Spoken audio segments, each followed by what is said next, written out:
down here. Continue.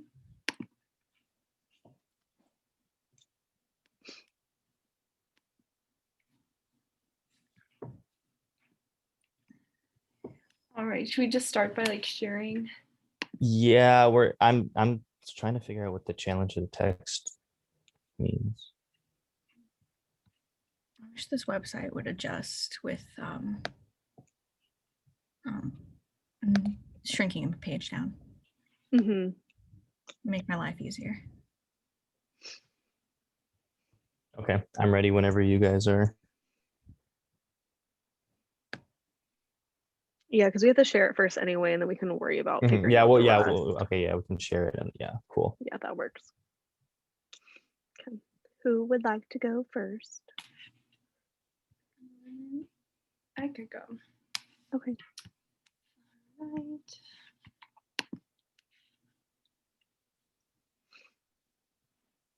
Oh, okay.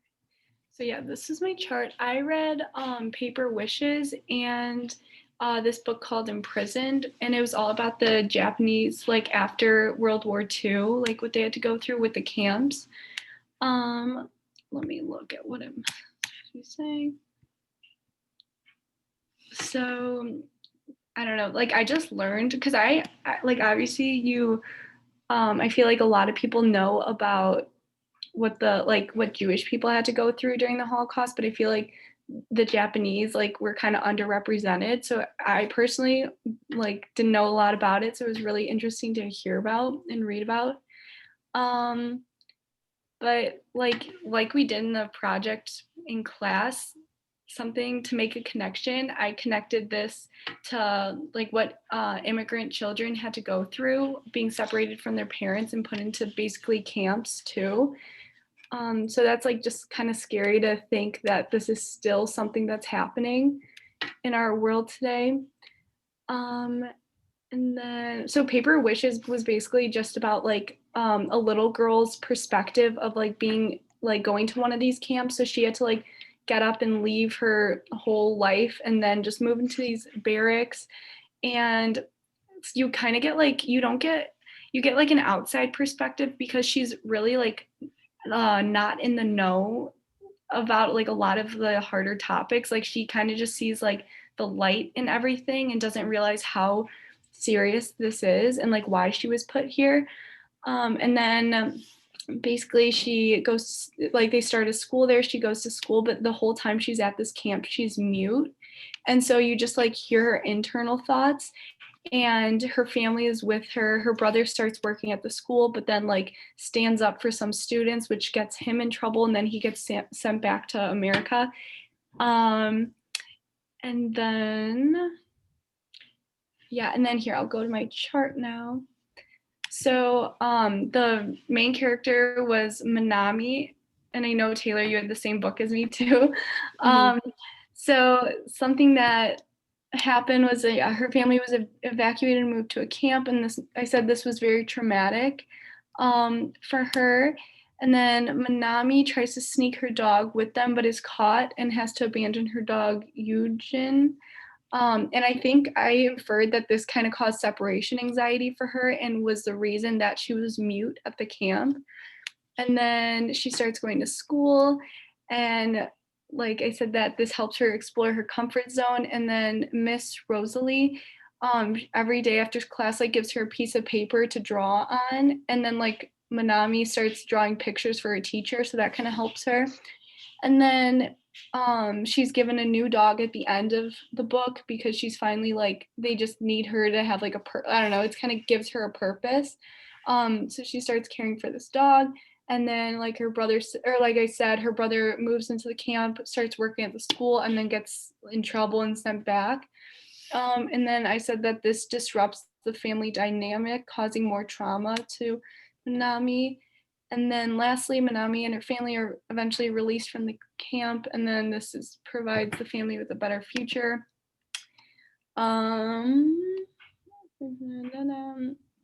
Oh, the thing that I noticed was like in Paper Wishes, she makes the camp like she makes a camp sound like not that bad, and then when I saw the actual pictures in the imprisoned book, you see like how brutal it actually was. And then something that they talked about in imprisoned was that there were these long lines for every meal. They would have to wait like 3 hours, and that wasn't mentioned in the paper wishes. And then she did describe the barrack that she was living in accurately. And then misconceptions that you want to correct.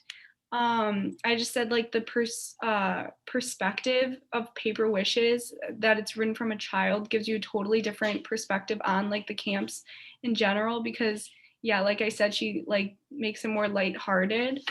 So, and also like I think this is a really good book to introduce this topic to middle schoolers, because it does kind of like, it's not so heavy and not like, so it's very like, I don't know, like relatable, I feel like almost, because it's written from a child. But yeah, that's basically it.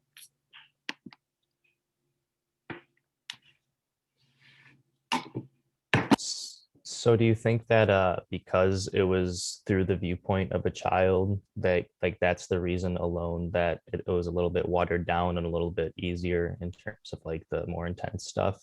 Yeah, definitely, because like her family like hid a lot of stuff from her, I feel like, and she just never had like any of those adult conversations, and so she just didn't have the worries that her parents were dealing with, so that like you miss out on like the seriousness of the situation.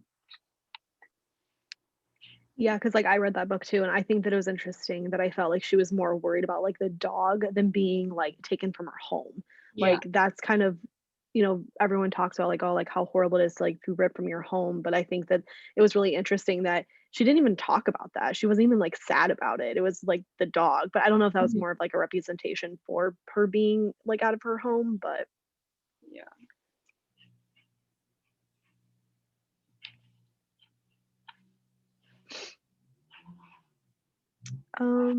did anybody else have that book, or was it just me that had it as well? I think it was just you two. I had the Lizzie. Borden and Yep. then and Lizzie. Okay, then I can go next. So then we have like the summary Yeah. kind of like Mhm. fresh in our mind. Okay. Okay, give me 1 second to switch screens.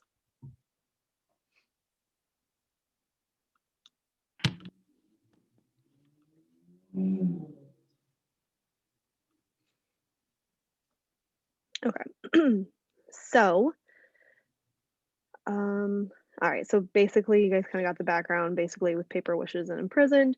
Um, so the events and details from the book. So I said like, just gonna say what I wrote. If it's repeated, I'm sorry. So Manami is told that there will be no school and that they are to pack and leave the next day. I said that this is very confusing by this information, especially when the teacher says this is not your fault, which I reference on page 7. She knows that something bad is happening, but it's not explained to her, which I think is like really great that the teacher, like from the start, was like, this isn't your fault at all. Mhm. Um, and then, so her family is ripped from her home and taken to a camp. She tries to sneak her dog, but the guards tell her no. So she talks about having to be on the train for 2 days. So she is moved a long way from home. Once in the camps, they were to work and make money, and Manami was to still go to school once it was built for them in the camp. Once in the camp, though, she is sheltered a little bit and confused as to why they are in the camps, and constantly makes references that it is only people that look like her, but her friends from her neighborhood are there. And she mentions how more and more people are coming, which shows that month to month there are more people getting taken from their homes.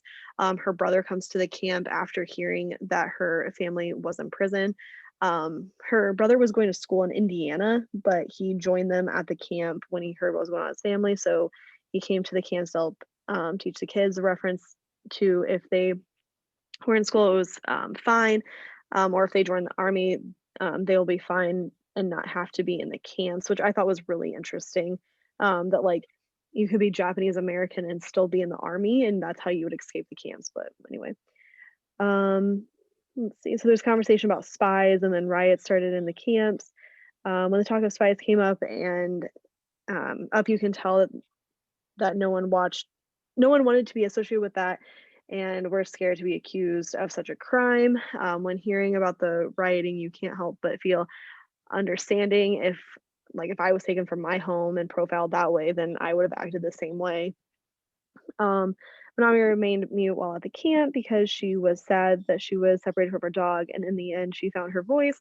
Um, when they were leaving, the camp to go to the next one, and tells the guard no when he says she can't keep the dog she found. So I think that in this situation, I would have been traumatizing for anyone. An agent or trauma response was not to talk. It wasn't until she found her voice and felt brave again to to speak up. Comparing like Paper Wishes to In Prison, I felt like In Prison really complemented Paper Wishes really well. Like it explained why the brother was able to teach, because it said that anybody with at least an associate's degree, um, with two or more years of college education could teach. So that's how they were still able to like hold the schools. Um, and then to answer like the questions at the bottom about like the aspects of the novel have been fictionalized. So I said, I think the events with the dog is what would have been most fictionalized. That when she finally spoke up to the soldier, nothing was done to her. I really think that at the time, if a Japanese American would have talked back, there would have been serious consequences. Um, let's see. And then aspects of the novel represent actual historical events. Um, I think it like did a good job of describing what on with camps, and they were called by like their actual names and stuff. I think overall the book did a really good job of like describing it on a very like even basic level without getting into a lot of details. And I think that you could use this novel to teach about the events. It's really well written, and I think like what Natalie said about like everyone talks about the Holocaust, but no one takes time to be like, okay, well there was actually like in prison camps like happening like here in the US. Um, so yeah, like I thought like it was really great and like important to research. That's me. So you also had Lizzie, Juliana. Yep. Do you want to go first, or do you want me to? I'm okay with either. Okay. Whichever you prefer. I gotta pull it up really quick. Okay. I have mine pulled up if you'd rather. I go. Okay, cool. Let me pull the screen open more.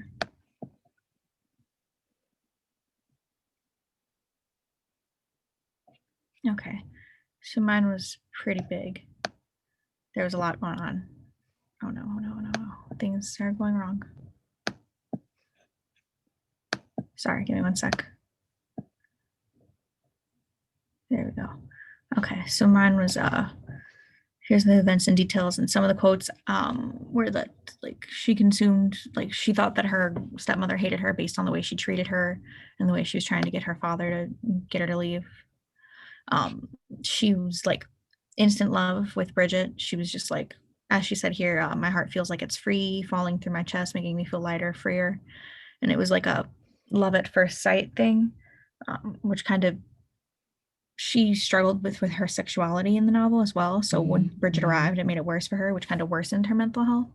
And in the novel, it's kind of mentioned that she has tachycardia, I think anxiety and depression, which caused her to like lose her grip of reality. And then she'd forget what she did during that time. And she kind of was unstable for most of the book, which made her kind of narrative pretty unreliable. And her blackouts kind of led to people assuming that she might have done the crime during that. And she wasn't even sure if she did or not. The message part was, give me one sec. Okay. Oh God. Sorry, stuff zoomed out.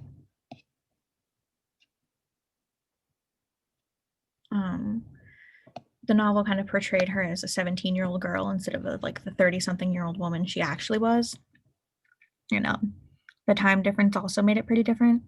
It really kind of focused on her coming of age, like a classic kind of coming of age novel, and her teenage angst. So it kind of focused more on her rebellion and that angst and her need for revenge. And by including her mental illnesses along with her age, it made it seem like if she did kill her parents, which people thought she did because of all that, she couldn't really be held accountable of it since she was a minor and apparently couldn't understand what she was doing all that well.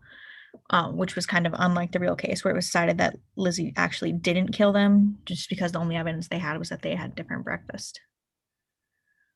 Some of the questions here were what have been fictionalized and don't stand true. Again, the age difference, that Lizzie had her as a 17-year-old girl and actual Lizzie Borden was in her 30s.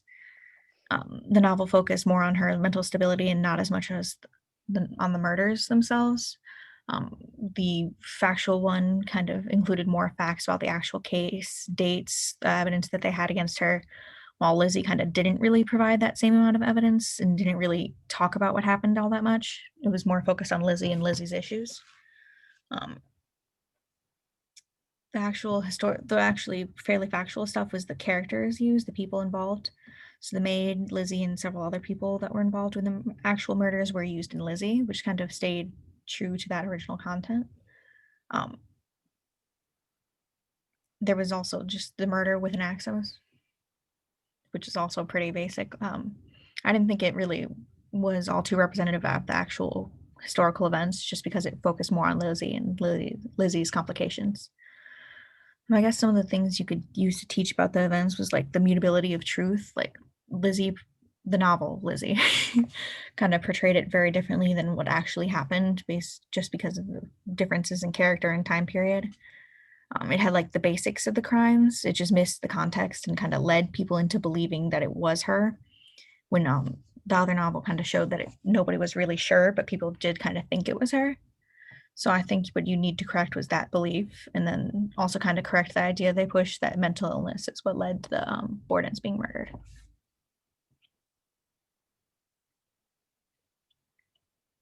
That is so funny because mine is almost identical to yours. You're gonna see when I pull it, it's gonna look so suspect. I promise. I promise I didn't just copy it. But okay, let me share my Sometimes screen. quotes just show up because they're good. Yeah. Okay, so I also had Lizzie. So as you can see, Juliana and I had literally the same quotes. So the first one is, she consumed with one purpose, convincing my father that I belong in a psych ward, that I'm a psychopath. The way I inferred this was that Lizzie doesn't view her stepmother in a positive way at all. Someone who's out to get her, someone who's not, doesn't have her best interests in mind. So I looked at this as maybe this could be a motivating factor into what she did.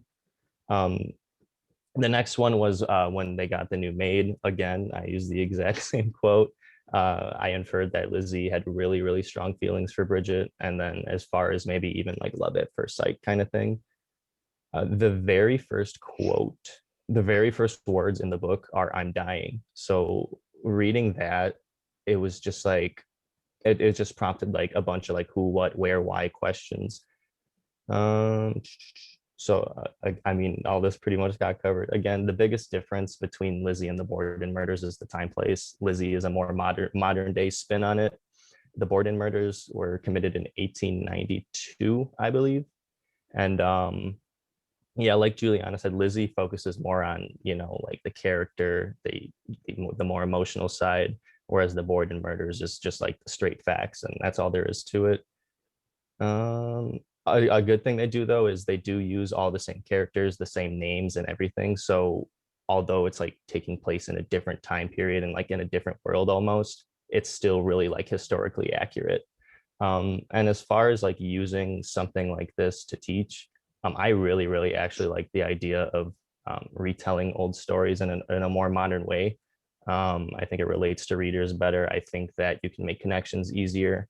I think that it makes it a little bit more interesting. Reading about something that happened in 1892 feels like a completely different world than how it is now. So being able to just like put a more modern spin on it to make it more interesting is something that I'm really going to implement when I have my own classroom. But yeah, I mean, me and Juliana literally had the same thing. That's funny. It kind of works out that you guys were the same, and then Yeah. I thought that was interesting that we all were ball in pairs. I saw Yeah. your first couple of quotes. I was like, oh man. Okay. That's interesting that I didn't even know that you could like that the murder was like one of the topics that you could have chosen. That's really interesting. I think it's really interesting reading about all of that. No, it is. Yeah, One of the 100%. great unsolved cases. Yeah. Yeah, Alright. murder mysteries are like my favorite, or like murder documentaries. I'm like, well, here for it. Yeah. Okay, so next we're gonna do the review and connect. Take a moment, reflect on. So basically just find 2 to 4 questions provided on the resource for you to discuss. All right.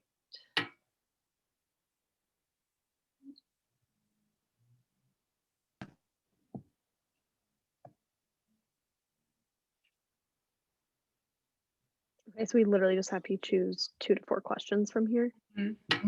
So yeah, do we have to apply it to like our own text, or are we just literally choosing the questions?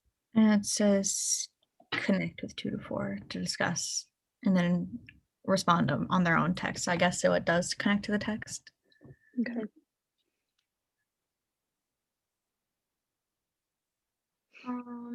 One question that I see is, what cultural knowledge does the reader need to understand this text?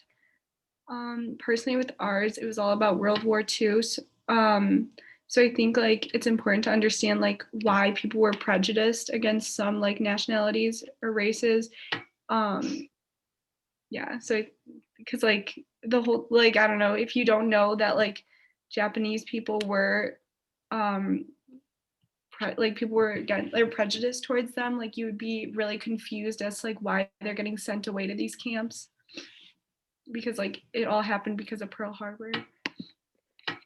I also think too that because the book is so vague and you don't get a lot of information, you could almost like teach this lesson backwards and have them read the book first and then teach about it and be like, okay, like, so then you read the book and now you're like learning the reasons why, and then you're still just like, but that's so dumb that they did that, you know? Yeah, because I read Paper Wishes and then In Prison, which like In Prison is a nonfiction one, and my like whole like perception changed. I feel like because I was like, wow, like this is way worse than what was described in Paper Wishes. Right. A question that I think could be applied to our book was under the view category. It was, what views of the world does text present? How does the author construct these versions of reality? How would it be different if it was told in another time, place, or culture?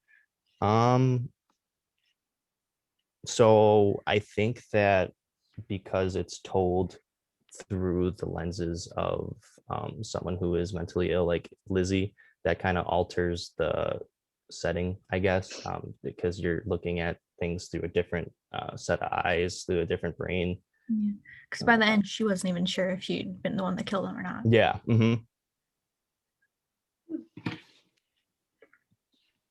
That's wild though. Sorry, I just thought about that for a second. Like, imagine if you really had no idea if you killed somebody or not. Like, I know. It was always like super dramatic too. Like she'd just be like, I woke up and I have no idea what's going on, like complete blackout. So was the Lizzie text set in like present day? Yeah, Lizzie was more present day, and then the Borden murders was the actual like the case itself in 1892. Yeah, so this was like a more modern spin on it. gotcha. A question: what different interpretations of the text are possible? I guess Lizzie could both be like a mental illness campaign. It's just like a awareness, I guess, suppose.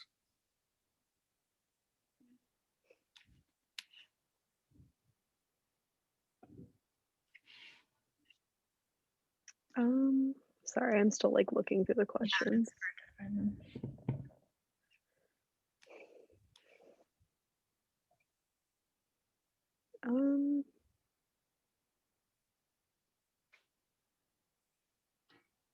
I think I'm just gonna go with the just simple one of like, why is this significant?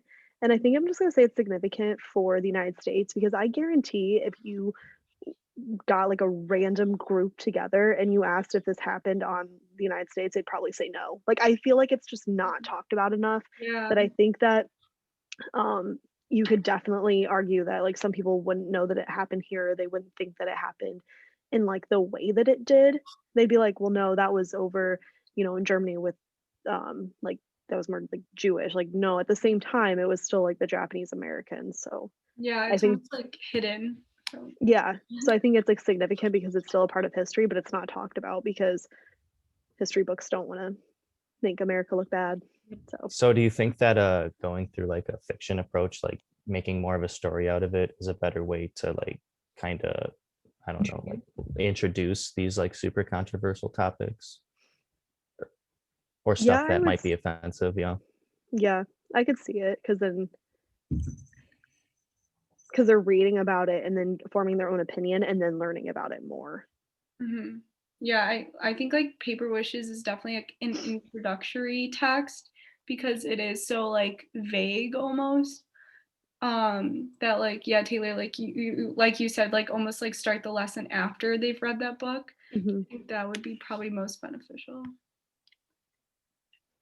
I don't think that would work for the Borden books as well, though, because Yeah. they're so drastically different. Oh, Because Lizzie doesn't even feel like it's about the same case at some points. I kind of want to read you guys' book. Murder Yeah. mysteries are always interesting. No, yeah, it's the case itself is interesting. So if you actually want to read up on it, the Borden trials gives you like the full The on facts. what happened, the facts and everything. If you want to read about a mentally ill chick who blacks out, I'd go with Lizzie. Gotcha. There's a BuzzFeed Unsolved episode about this murder. Oh, really? Didn't I think they made a movie off of Lizzie, the newer Oh. one in like 2018. Was there any like use of like you see like privilege relevant in your guys's books? Like was there anything with like race involved in that? I don't think so. Nothing that I can really think of. No, that wasn't really like a I mean, the prominent privilege they had was that privilege. they Yep, have a privilege. maid, I guess. Hmm. Like one question that I see is about like the images because I know our book like in prison that was our nonfiction, so that had a bunch of images, and it says like what did the images suggest? How do they work together with the text to provide meaning? Because they talk about like two famous photographers, and one captured like the hardships, and then one focused on capturing like the light of them in the camps and like the better things. And I don't know, I thought that was interesting, and like so it kind of shows you both sides of it, and that like there was like some benefit, like probably the only benefit of that camp was like family time, but even they said that like people would get so sick of their families that they would like never eat dinner together anymore, and like where they said like in Japanese culture like food is so important and that's like brings the family together, and that in the camps there was like none of that. It's That's kind of so like that, 17. Yeah. no, that's so wild. I had heard about it, like I had a really brief like understanding of it, but it's never been brought up in any of my classes, or I've never seen a documentary on it or anything. So yeah, that's kind of wild that it's that unknown about. Yeah, something that I like wonder too from like the Paper Wishes that unless I missed it in prison, I don't think they touched on it, but like the trains, like what were the trains like? Like that's what I wish she kind of would have touched more on, like when she said that she was on like the train for like 2 days, or yeah, I think it was like 2 days. I'm like, I wonder what that was like. Was it like a cargo? Like a Yeah. Yeah. And they said that they wouldn't let people like look out the windows because they didn't want to like them to know where they were going. I don't know if that was in Imprisoned or Paper Wishes, but I just remember that was.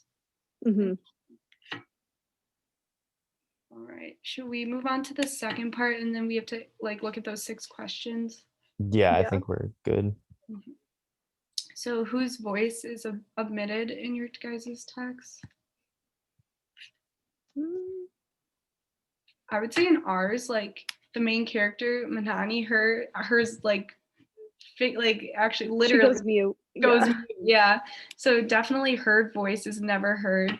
And just like Japanese people in general, they didn't have a say in this at all. And like they didn't do anything wrong just because like it's like the same thing with like Muslims where like after 9/11, everyone thought like Muslim people were terrorists, and that's just not true, just because like they have one thing in common with like people who do that. Yeah, that's exactly what I was gonna say. Like, Mhm. whose voice was omitted? Like, I was just gonna say Japanese American in general because they Mhm. didn't get a say. Yeah. I feel like we could argue like there's a couple voices that could be omitted for us. It could be like a mental, she could speak for mentally ill people because she has her mental issues. She could speak on, you know, people who have, abusive parents or something along those lines. So I think she has like a multitude of voices, but I think the biggest voice that sticks out to me is the mental health of it. Mm-hmm. Because you get to like be in someone's head who's not mentally well, and I feel like it's a really good doorway, I guess, into seeing what other people deal with. I guess some voices that are cut out early were like her parents, because you never see anything from their perspectives prior to their murder. So you don't know if Lizzie was just misinterpreting some of the things they did or not. Who has the power? In ours, it was the U.S. government. Hmm. Would it be? I think it would be Lizzie for us. Yeah. If not Lizzie, then nobody, because I don't think anybody had. But Lizzie is like powerless over herself, so Yeah. I feel like the blacked out version of Lizzie Public has the power. had the power. What was that? The public, like their opinion of her, was the power. Maybe, yeah, because they just wanted to frame her. Nah, I think it'd be. I think it's the. I think it'd have to be Lizzie. What is the author's agenda? I mean, Taylor. for ours, Yeah. for ours, I'd probably just say that it's just bringing awareness to like what happened or like, yeah, I'd just say like bringing awareness for sure. Mm-hmm. I guess to like put a new spin on an old murder, Yeah. with like a more modern day basis. Reintroduce something to a new generation, kind of thing. Mm-hmm. Yeah. How is this information used? Mm. Like maybe like I don't know. Ours is told through a story, a more fiction story. So that's how they tell the information for one of my ours. Yeah, I like how it's used just like to keep track of events that happened in history Mm-hmm. so we don't forget.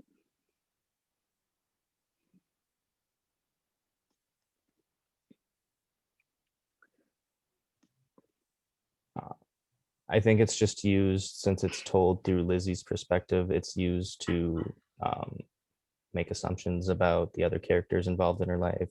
It's used to like see her point of view in the world, I guess. So yeah. Right. Who decided the truth? I think ours is just like the facts kind of, it's just like all factual. So, and then I think like obviously like with time, people realized how wrong that was and that like wasn't fair and that they did nothing wrong. I think it'd be the I'd say pub. I as think well. Yeah, I think Oh, it's sorry. I was going to say the public in Lizzie because truth is in quotation marks. So they were really quick to just assume it was her. Yeah. just pin it on her, and then that was the truth, and that was that, and everyone's ready to move on. What Yeah. what assumption is being made? I guess that that Lizzie committed the murder. I would say that's really all there is to it. And I think for ours, the assumption we made that they were like the Japanese Americans, like all of them were bad people and all of them were like terrorists, I guess, at that point. Yeah. Also, like, I feel like almost like in Paper Wishes, you almost like assume like, oh, it wasn't that bad. Like in the camps, like it just didn't sound that bad. And then when I read like the nonfiction one, I was like, wow, this is terrible. Yeah, she definitely kind of made it seem like a little vacation at one point. She was like, "Yeah, I just go to school and watch Yeah. mom work, and I made sure the garden was good." And I'm Yeah. like, "Okay." Like oblivious to know. everything. Yeah. Hmm. Do we want to move on to the next part, teaching implications? Yes. Think about many of these critical questions from Challenge the Text, as well as your discussions as a group around examining truth.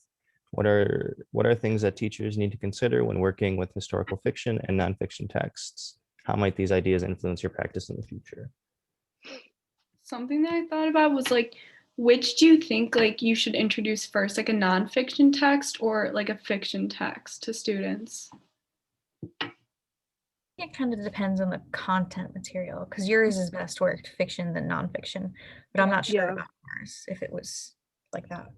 I feel like something you need to consider. You have to be really careful with the fiction version of it. If it's like too fictiony, if it's too out there, if it's too Mhm. out of pocket, maybe that can give them the wrong idea of what actually happened. Mhm. Yeah, you would definitely have to read both before introducing it. I mean, obviously you would anyway, but just to make sure, like, and honestly think about which way would be better. Mhm. But yeah, I definitely think for ours, it definitely should be like the fiction and then the nonfiction. But for yours, I feel like I'd rather have the facts and Yeah. then watch it play out. Just Yeah. because they're so drastically different. Yeah. Yeah. Something I said earlier on my project was that like you need to consider like the mutability of the truth because the Mhm. nonfiction version was straight facts and said Lizzie wasn't charged because they couldn't be sure it was her because their only evidence was that she hadn't had breakfast with them really. But then the other one just kind of led everybody to assuming it was her and kind of led her to assuming it was her. So you need to kind of be aware of that changeability of the truth. Mhm. Right. Um, yeah, how might these ideas influence your practice in the future? We kind of talked about that. Awareness. Yeah. Awareness. But I do think like they're important, like I think it's important to learn about like um, different perspectives on like history, and then also too like learning about murders is really fun and fascinating. So it almost seems like more fun than like learning. Yeah, that's true. And there's like so many documentaries you could like pair with that. Yeah. Hmm. No, it's endless with this one. There's a lot you can work with. Like growing up, historical fiction was my favorite to read. So when I'm a teacher, I'm very excited if I will have to teach that because I feel like there's so much you could do with it. I'm a fantasy person. You are. Yeah. Yeah, I was always just like, I think it was more fantasy than anything. But whenever I did read like a historical fiction novel, like I always loved it, but it was never something that I would like personally go and grab. I know I had like a fascination with the Holocaust growing up, like when I was like in middle school. So I would read like so many historical fiction books like Mhm. that went with that. Yeah, weird. My school had a really big Holocaust unit in middle school, Mhm. like months worth, and then a trip to the Holocaust Museum. Oh, really? So that wasn't like one of the fixations people got. Hmm. Yeah, it is like important to learn about all of these things. Is that it? Do we have anything it? else to go? I think so. I think so. What's next week's thing supposed to be? It is. I started. You have to make like another chart again. Oh, that's okay. I know. I kind of like making one.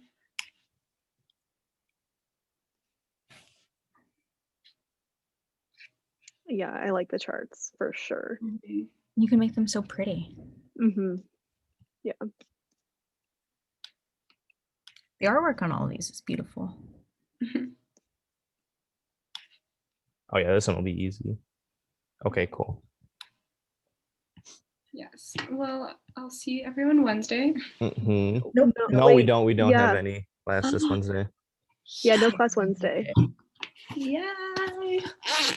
What was the other work we have to do then? Yeah, I thought you said like to give us time to work on something, but I forgot what it was. Hold on. This probably. I think to work on revisions and then challenge 9. So I think it's kind of just like Yeah. a work day. It's like a catch-up day, yeah. Yeah. Oh, got it. Sick. Okay. Awesome. Okay, cool. Go ahead and send me the video and I'll convert it. Perfect. Will do. Okay.